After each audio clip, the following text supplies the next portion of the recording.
Angle of contact. Good morning Sania.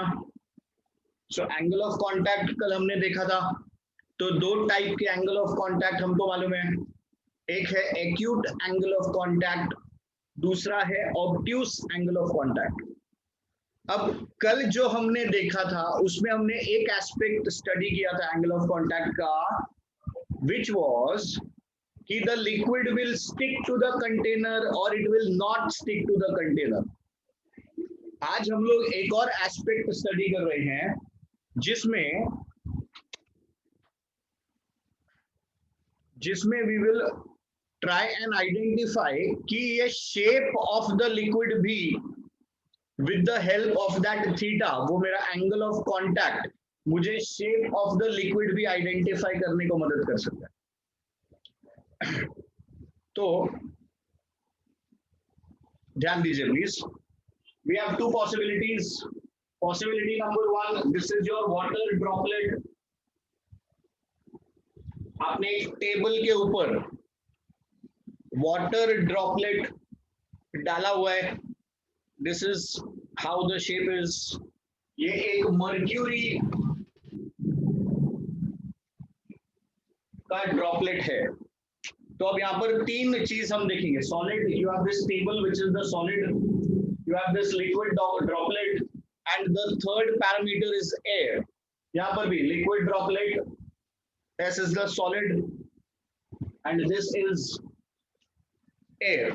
तो अब यहाँ पर हम लोग जो surface tension या जो forces generate होगा, force due to surface tension between the two surfaces in contact, उसको रिलेट करके we will try and find out कि how this angle theta can help me identify the shape of the liquid droplet. तो देखिए यहाँ पर तीन combinations form हो रहे हैं। One is the solid liquid pair, ये आपका लिक्विड और सॉलिड इन कॉन्टैक्ट। दूसरा अपने पास में है air and solid, this is air and this is the solid in contact. And जो तीसरा अपने पास फॉर्मेशन है, it is air and liquid formation. तो air और liquid in contact, तो ऐसा अपने पास तीन surface tensions generate होंगे। ठीक है, so we will write them one by one. T1, T2, T3.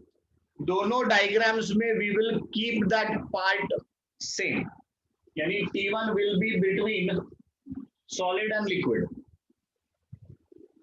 T2 आप ले लो air and solid, and T3 we will take air and liquid के बीच में। ठीक है, सो T1 क्या है? T1 it is force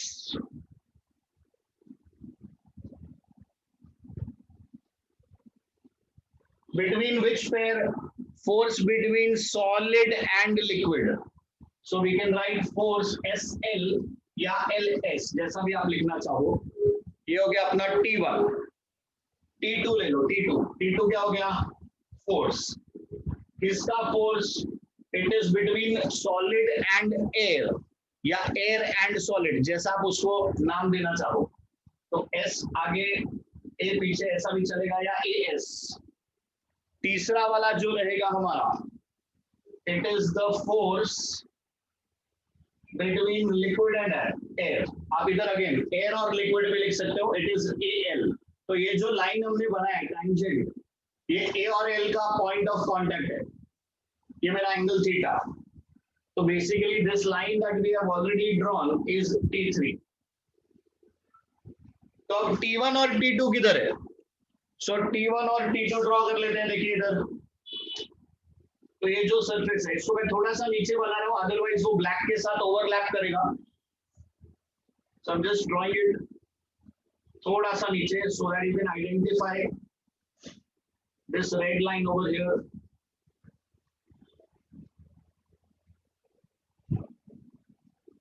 this is my T1 Where is my T2? ये T2 इस तरफ.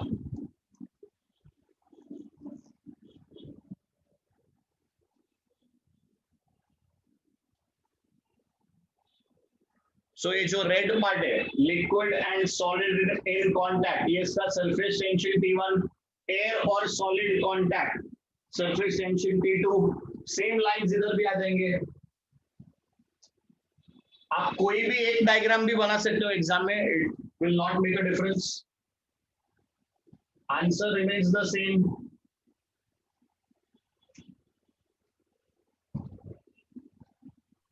तो इधर ये आपका T1, T2, T3, this is your angle theta. दोनों हमने क्यों बनाया है? ताकि जब हम फाइनल फॉर्मूला ले आए तो देन वी कैन कंपेयर कि हाँ जो भी हम रूल्स अप्लाई कर रहे हैं वो इधर और इधर बराबर से आ रहा है कि नहीं आ रहा है. That is the point. Now what we will do is students, we will draw a free body diagram. Free body diagram मतलब क्या? हम ये पॉइंट पे तीनों फोर्सेस पहले ले लेंगे और फिर उसको स्टडी करेंगे, या आप बोल सकते हैं उसको अंडरस्टैंड करेंगे. We are taking these forces here.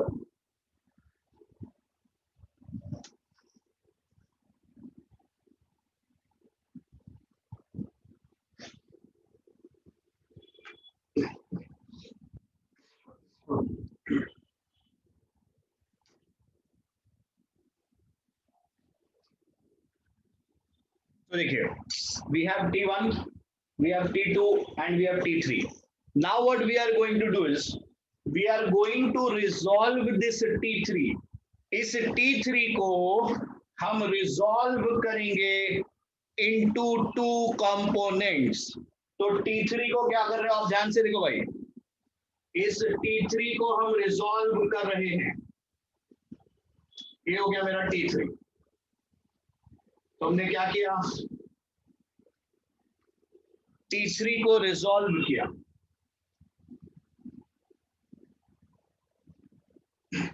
सो ये T3 है, आपने रिजॉल्व किया. Adjacent side will be cos component. Opposite side, ये थीटा के सामने वाला side, opposite side is sine component. तो ये जो ब्लू में पार्ट है, this is going to be T3 cos theta. ये है T3 sin theta. Now, under equilibrium conditions, right hand side forces must be equal to the left hand side forces. Yeah, x axis का net force should be 0. तो यहाँ पर देखिए, इसको जब हम under equilibrium condition study करेंगे तो मेरे को क्या मिल रहा है? लेफ्ट हैंड साइड पे मिल रहा है T2. What is this T2 equal to? So this T2 is equal to, right hand side में देखो दो फोर्सेस है, T1 plus T3 cos theta. So we have two forces on the right hand side. T2 is equal to T1 plus T3 cos theta. अभी cos theta अपने को एक side पे रखना है, बाकी का टर्म्स दूसरे साइड पे लेना है. सो T2 minus T1 is equal to T3 cos theta. अभी लास्ट है. सो cos theta is equal to T2 minus T1 upon T3.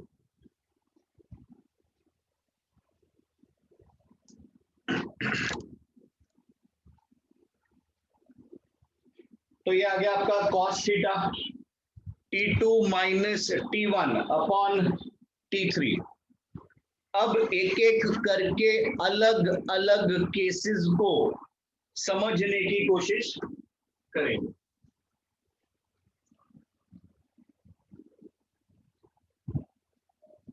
चलिए, let's have a first look at the first case. T2 minus T1 है. अब T2 बड़ा T1 छोटा, अलग अलग situations लेंगे अभी हम लोग. ये हमारा एक फॉर्मूला जनरेट हो गया है. अब हम लोग आइडेंटिफाई करेंगे कि भाई इस फॉर्मूले से हम लिक्विड के ड्रॉपलेट के शेप के बारे में क्या जानकारी दे सकते हैं. तो T2 बड़ा T1 छोटा। तो पहला condition T2 is greater than T1 and अब T3 जो है न्यूमरेटर बड़ा डिनोमिनेटर छोटा, या न्यूमरेटर छोटा डिनोमिनेटर बड़ा। See we can have different situations, we can have different conditions over here, और वही हम लोग सारे के सारे कंडीशंस इधर लेने वाले हैं। तो T2 जो है वो T1 से बड़ा, मतलब न्यूमरेटर हो गया पॉजिटिव, पर T2 माइनस T1 ये डिनोमिनेटर से छोटा है, T3 से, ये जो वैल्यू है ये T3 से छोटा है। अब आप सोच के बताइए इस कंडीशन में cos थीटा क्या क्या पॉसिबिलिटीज है। So what am I getting, मेरे पास न्यूमरेटर है, numerator is positive but numerator is less than the denominator, so my answer is going to be positive and it is going to be less than 1। ठीक है, तो मेरे को दो चीज समझ में आ गया क्या, कि cos थीटा जो है वो पॉजिटिव मिलेगा और ये जो वैल्यू है वो लेस देन 1 रहेगा। सो cos थीटा, देखो स्टूडेंट्स, cos थीटा क्या मिलेगा, पॉजिटिव मिलेगा and it is less than 1, and it is less than 1। इसका मतलब जो मेरा एंगल होगा cos 0 कितना, cos 0 इज 1, cos 90 कितना, cos 90 इज 0। अपने को जो आंसर आ रहा है वो 0 और 90 के बीच का वैल्यू आ रहा है। इससे अपने को पता चलता है कि cos थीटा जो है, या ये जो आपका एंगल रहेगा, ये कौन सा टाइप का एंगल हो जाएगा, ये एक एक्यूट एंगल हो जाएगा। So are you getting this? Acute angle का कंडीशन समझ में आ रहा है आपको? Everybody, are you understanding this part? Acute angle क्यों लिखा? Yes, sir. आपको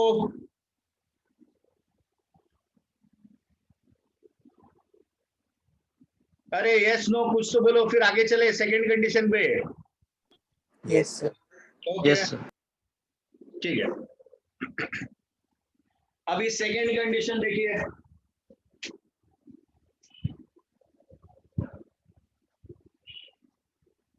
सेकंड कंडीशन में T2 is less than T1। पहली बार हमने T2 ग्रेटर देन T1 लिया था, दूसरी बार T2 is less than T1।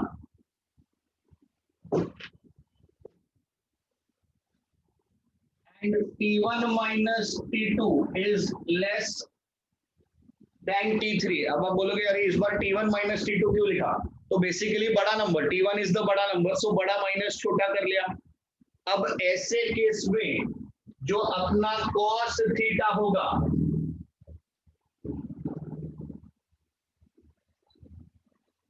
cos theta negative आ गया। cos थीटा नेगेटिव कब आता है, विच क्वाड्रेंट?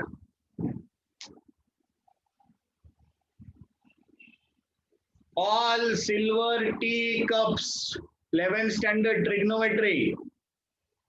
cos 180 minus 1 बराबर है ना, cos 180 is -1। तो ये आपका आ गया सेकेंड क्वाड्रेंट। सेकेंड क्वाड्रेंट मतलब theta is more than 90 degrees. If theta is more than 90 degrees तो आपका एंगल ऑफ कांटेक्ट क्या आ गया, तो आपका एंगल ऑफ कांटेक्ट हो जाएगा ऑब्ट्यूज। तो ये दो मेन कंडीशंस था जिसके बेसिस पे हम लोग ये आइडेंटिफाई कर सकते हैं।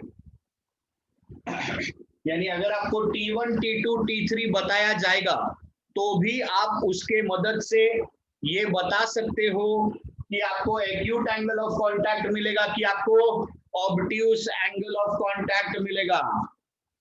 चलिए तीसरा कंडीशन। अब ये जो थर्ड एंड फोर्थ है, these are two theoretical conditions, मतलब ये आपके प्रैक्टिकल चीज थी। प्रैक्टिकली या तो ये होता है या ये होता है। अब जो हम करने जा रहे हैं वो सिर्फ और सिर्फ कैलकुलेशन के लिए या एक कंडीशन ऐसा हुआ तो वो वाला सिचुएशन के लिए करने जा रहे हैं। सो थर्ड केस देखिए,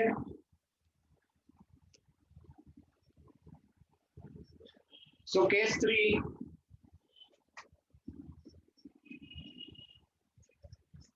सो फर्स्ट केस हो गया, सेकेंड केस हो गया, केस 3 आइडेंटिफाई करेंगे अभी। सपोजिंग ऊपर नीचे T2 minus T1 is equal to T3, मतलब जब आप डिवाइड करोगे तो आपको आंसर मिलेगा 1। सो सपोज आपको कंडीशन मिला T2 minus T1 is equal to T3, तो आपने कट किया ऊपर नीचे, कट कर दिया तो आपको cos थीटा कितना मिलेगा, cos थीटा मिल जाएगा 1। और ऐसा कभी होता है when थीटा इज 0, तो ऐसे केस में theta is how much, theta is 0 degrees, तभी आपको ये वैल्यू 1 मिलेगा। So if your cos theta is 1, that means theta has to be 0 degrees. Now supposing हम एक ऐसा सिचुएशन कम अक्रॉस करें, चलिए फोर्थ कंडीशन देख लीजिए कि T2 minus T1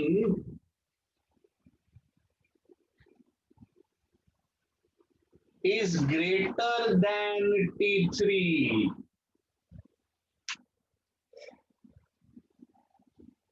Come on students, think about this situation. T2 minus T1, numerator is greater than denominator, तो आपका cos थीटा का वैल्यू कितना हो जाएगा, Greater than 1. cos theta will be greater than 1. But is it possible? Is this condition possible? No, sir. No, it is not possible. आप बात समझ रहे हो, ये पॉसिबल नहीं है। क्यों? क्योंकि cos का रेंज है 0 से 1, तो ये जो कंडीशन है ये कंडीशन पॉसिबल ही नहीं है। तो जैसे ही आपका ये केस आएगा, so we will say drop is not formed. So drop is not formed मतलब क्या, मैंने तो यार लिक्विड टपका दिया इधर, आपने लिया लिक्विड, आपने इसके ऊपर डाल दिया, आप बोल रहे हो ड्रॉप नहीं बनेगा, मतलब कैसे चलेगा, मतलब it will spread. So it simply means when we are saying that the drop is not formed, it simply implies that the liquid will spread over the surface, and therefore we say कि drop बना ही नहीं। चलिए इसका एक screenshot ले लीजिए, पहले तो एक डायग्राम वाले पार्ट का ले लीजिए, फिर आपके नीचे वाले थ्योरी का ले लीजिए। So this is your first part.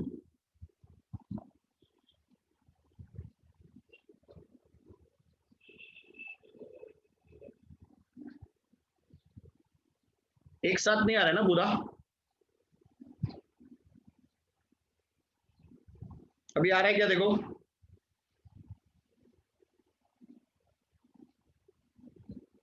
हाँ सर, आ रहा है।